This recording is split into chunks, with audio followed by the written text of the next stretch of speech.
On est entré dans la période de l'année où les jours sont plus courts que les nuits et on constate tous les ans, à pareille époque, à cause du changement d'heure, une augmentation du nombre d'accidents d'usagers faibles dû à un manque de visibilité. C'est donc clairement le bon moment pour rappeler que voir et être vu, c'est pas superflu. Et commençons par la partie « être bien vu ». C'est important pour tous les usagers, mais en particulier pour les plus faibles. Si vous êtes piéton et que vous devez circuler en bord de chaussée la nuit ou dans de mauvaises conditions de visibilité, il est impératif de choisir une tenue ou des équipements adéquats. Si vous êtes habillé de vêtements sombres la nuit, un automobiliste ne vous apercevra qu'à une vingtaine de mètres. C'est vraiment très peu. Si vous portez des vêtements clairs, le conducteur vous verra déjà de nettement plus loin, à environ 50 mètres. Mais si vous ajoutez des éléments rétro-réfléchissants, vous serez visible dans les phares à environ 150 mètres. C'est nettement mieux.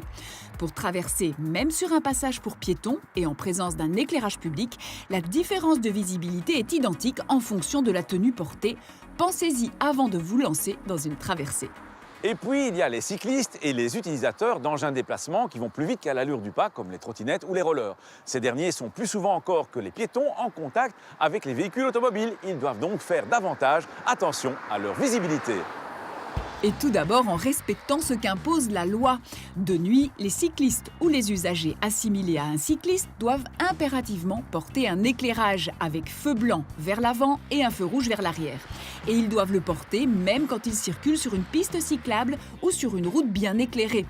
Ne pas porter un tel éclairage engage leur responsabilité en cas d'accident.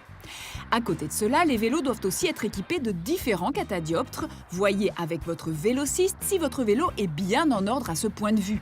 Rien n'empêche un cycliste d'ajouter bien entendu des éléments de visibilité, comme une veste de sécurité. C'est même recommandé de jour comme de nuit, mais ces éléments ne remplacent pas les feux prévus par la réglementation. Être vu et surtout bien voir est également très important pour les conducteurs de véhicules motorisés.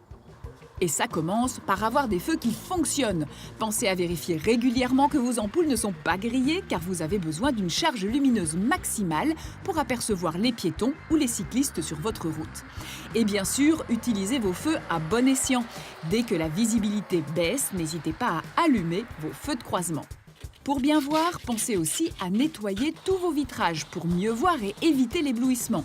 Des vitrages sales, embués ou couverts de glace vous empêchent bien entendu de bien voir, mais dispersent également de manière anarchique les rayons lumineux et c'est ça qui crée un éblouissement parfois difficile à supporter. Quand on dit que tous vos vitrages doivent être propres et dégagés, ça inclut les feux et les vitres du véhicule, mais aussi vos lunettes et la visière de votre casque. Dernier petit conseil, gardez des lunettes de soleil à portée de main, car en hiver, le soleil est souvent bas sur l'horizon et des lunettes peuvent certainement vous soulager. Qui doit se conformer aux feux spéciaux pour les transports en commun? Les conducteurs de tram et de bus, bien entendu, quand ils circulent sur la partie de la voirie où se trouvent ces feux spéciaux. Mais tout autre conducteur qui se trouve également sur cette partie de la voirie doit aussi se conformer à ces feux.